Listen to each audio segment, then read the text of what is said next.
Kabut asap yang terjadi di Kota Palembang akhirnya membuat kualitas udara di Kota Palembang selama 2 hari terakhir ini jadi tidak sehat, di mana atas hal tersebut diketahui berdasarkan pengecekan maki alat yaitu IQMS atau Air Quality Monitor System yang ada di Simpang 5 DPRD. Dijelaskan oleh Anwar Chandra selaku Kepala Dinas Lingkungan Hidup dan Pertanahan Sumsel bahwa nilai kualitas udara di Palembang mencapai 147, di mana hal itu menunjuk ke kualitas udara di Palembang jadi tidak sehat.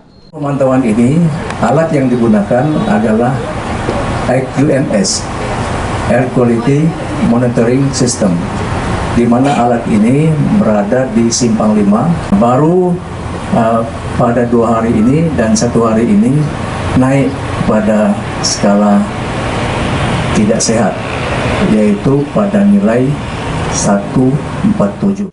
Dengan kondisi tersebut, Dinas Kesehatan Sumsel, Lesti Nuraini menghimbau supaya warga tidak pacak beraktivitas di Jabo, walaupun harus beraktivitas warga supaya memakai masker.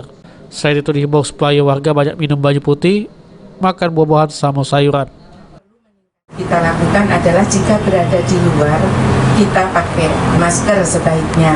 Karena bahayanya asap, jadi kita juga menghindari asap ini atau mengurangi masuknya asap ke dalam pernafasan kita.